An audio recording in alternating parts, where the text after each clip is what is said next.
Karena itu segala perbuatan yang menjauhkan kita dari surga segala evaluasi. Ayo cepat kembali kepada Allah. Diturunkanlah kemudian surah berikutnya yang ke-40, tawaran kita untuk kembali. Kembali kepada jalan yang sesuai dengan petunjuk Allah disebut dengan taubah. Taubun, taubah sifatnya. Taib sifat penerimanya. Maka Allah tawarkan kepada kita, kamu punya masalah apa sih? Ada dosa, saya ampuni. Ghafiridz dzambi wa qabilit taubi. Saya sering katakan pada Anda, ghafir itu turunan sifat yang naik dari sifat afu. Al-afu itu masih umum. Bisa kesalahan ada dosanya, umumnya kesalahan belum tentu melahirkan dosa. Anda salah sholat subuh misalnya, subuhnya jam 4.32, misal saja. Kita tunaikan sholat. Adzannya 4.28, subuh misalnya tunaikan 4.32. Lalu Anda tunaikan misalnya, mohon maaf ya, 4.28 adzan, Anda baru bangun 8.24. Misal, Anda sholat misalnya, salah tidak? Halo? Wallahu a'lam.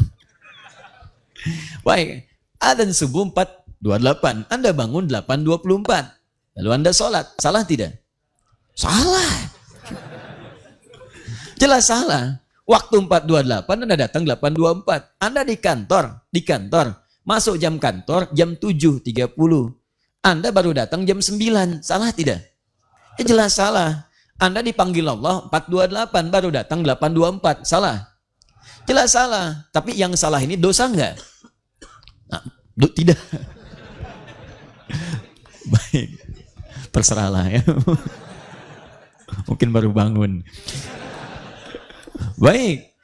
Kalau ditanya dosa tidak, belum tentu. Belum tentu dosa. Lihat penyebabnya apa ilatnya. Mungkin dia tertidur karena satu pekerjaan urusan yang tidak mengandung dosa. Terlampau lelah kemudian bangun. Atau jangan-jangan juga terpeleset. Tahajudnya misalnya luar biasa khusyuk. Istirahat tidur bangun-bangun 8:30 misalnya kan. Tanpa direncanakan. Bangun dia, salah, iya. Cuman dosa belum tentu. Nah Allah kemudian menurunkan sifat. Yang dengan sifat itu memaafkan kesalahan kita walaupun belum tentu mengandung dosa. Sifatnya disebut dengan al-afu. Kesalahannya disebut dengan khata. Kalau dikerjakan disebut dengan akhta. Kalau agak banyak disebut dengan akhta'un. Kalau kemudian mohon maaf lebih banyak lagi disebut dengan khataya. Tiap hari kita ngaku, setiap mau sholat kita katakan, dalam doa iftitah kita katakan, Allahumma ba'id baini wa baina khataya, ya, kama ba'adta bainal masyriqi wal maghrib. Banyak kesalahan kita buat, cuma belum tentu dari kesalahan itu mengandung dosa. Nah kalau kemudian, mohon maaf nih, bangunnya sama-sama 8:30, tapi motifnya kesiangan karena begadang yang tidak ada manfaatnya. Tidak ada artinya. Begadang, boleh begadang kalau ada artinya. Yang ini nggak ada artinya. Ya, nonton bola, terus dikejar-kejar sampai mepet subuh. Lihat, menang. Ujungnya menangis. Kalah jagoannya. Kalah, tertidur dia lewat waktu sholat. Bangun kemudian jam 8.24. Salah tidak? Salah. Dosa tidak? Ketika kesalahan mengandung dosa berubah nama jadi dzambun namanya. Dzambun. Salah yang mengandung dosa. Baik saat Anda membawa dosa pun Allah tidak akan biarkan Anda pulang dengan membawa kotoran. Kamu lahir itu suci. Kullu mauludin yuladu 'alal fitrah. Saya tidak ingin kamu kembali dalam keadaan kotor. Maka Allah kemudian turunkan lagi sifat yang kedua disebut dengan ghafir. Ghafir.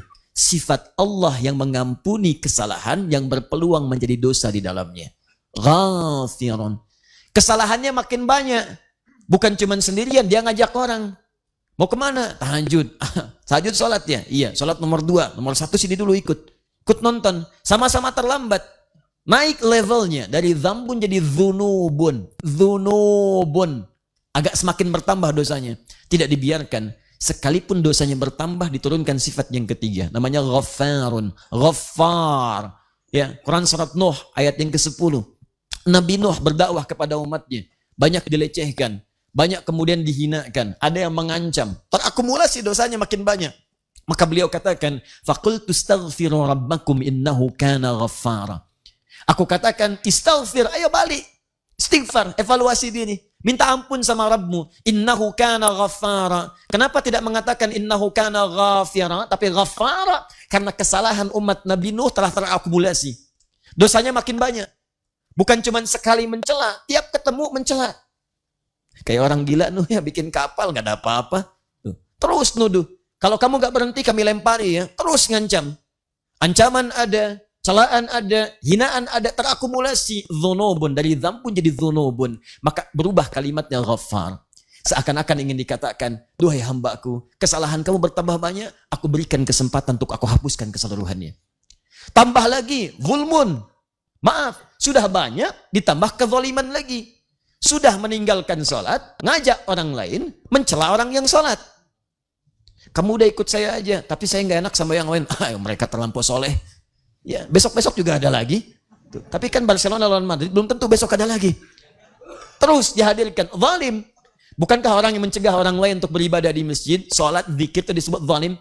Quran surah kedua, Al-Baqarah, ayat 114. وَمَنْ أَظْلَمُ مِمَّنْ مَنَعَ مَسَاجِدَ اللَّهِ أَن يُذْكَرَ فِيهَا اسْمُهُ وَسَعَى فِي خَرَابِهَا. Siapa orang paling zalim yang mencegah atau memberikan hambatan pada orang yang pengen berzikir di masjid? Disebut zalim perilakunya.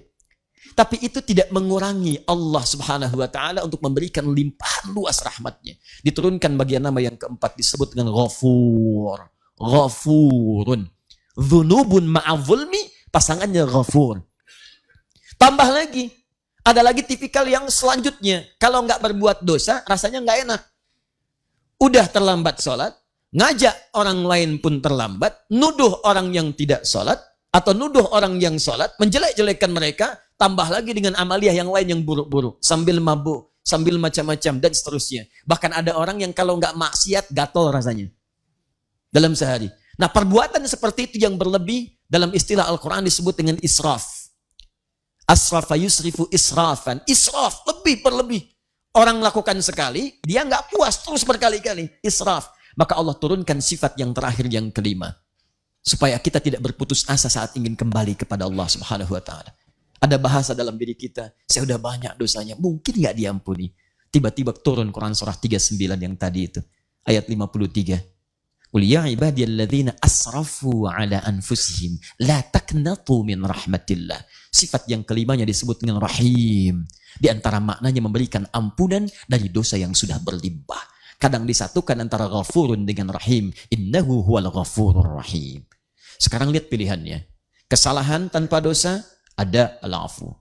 Kesalahan dosa dikit, ada ghafir. Kesalahan dosa agak banyak, ada Ghaffar. Kesalahan dosa dengan perbuatan zalim, ada Ghafur. Kesalahan tanpa batas, kalau ingin kembali, jangan putus asa. Saya punya sifat rahmat. Saya punya sifat rahmat. Dengan rahim saya ampuni sebelum kau berpulang kepadaku. Yang membunuh 100 orang saja, saya ampuni, bisa masuk surga. Masa kamu yang nggak pernah bunuh orang nggak bisa diampuni? Yang pernah berzina saja, Masya Allah saya ampuni, bisa berpeluang masuk surga. Masa kamu yang nggak melakukan itu tidak bisa diampuni? Ayo balik, ayo balik, ayo balik. Kalau dengan tawaran semua ini, Anda belum mau kembali kepada Allah subhanahu wa ta'ala, maka dengan cara apa lagi Allah mesti memuliakan kita untuk kembali kepadanya. Maka pagi ini kita ada tawaran, ayo yang bawa dosa, walaupun itu kecil, cepat kembali kepada Allah subhanahu wa ta'ala. Karena saya ghafir, kata Allah, ghafirid dzambi. Setelah itu, bagi Anda yang tidak mengerjakan dosa itu, maka diajarkan kita untuk mendoakan saudara-saudara kita yang lainnya. Jangan merasa benar dan soleh sendirian. Doakan. Bahkan ada bahasa yang indah, waqihimus sayyiat. Ya Allah, tolong hapuskan kesalahan-kesalahan mereka. Ya Allah, jauhkan mereka dari perbuatan yang buruk. Ya Allah, jauhkan mereka dari neraka. Ya Allah, gandengkan kami sama-sama ke surga. Bahkan ya Allah, mohon jadikan kami ya Allah penghuni surga yang bisa menggandeng bapak-bapak kami, pasangan-pasangan kami, anak keturunan kami. Jadi kalau kita menjadi orang beriman yang benar, itu pasti punya kecenderungan sifat yang baik terhadap sesama dan menginginkan setiap kita bergandengan masuk surga bersama-sama. Karena itu bertakwalah, hari ini kita diingatkan oleh Allah, setiap manusia yang punya kesalahan, itu wajar dengan sifat kemanusiaannya. Tapi tidak wajar kalau dia tidak mau kembali kepada Allah subhanahu wa ta'ala. Saya ingin mengajak pada diri saya dan kita semua, tidak ada dari kita yang sempurna. Pertama, mari kita kembali kepada Allah subhanahu wa ta'ala untuk mendapatkan ampunan dan keridhaan darinya. Yang kedua, kita saling mendoakan, dan minimal kita punya harapan bahwa saat masuk ke dalam surga itu, kita akan bersama-sama bergandengan tangan dengan keluarga kita insya Allah. Dan tidak cukup dengan amin. Ayo kita siapkan dari sekarang. Baik, itu makna dari ayat yang dibacakan tadi. Dan semoga Allah mengabulkan apa yang kita mohonkan dengan izin Allah subhanahu wa ta'ala.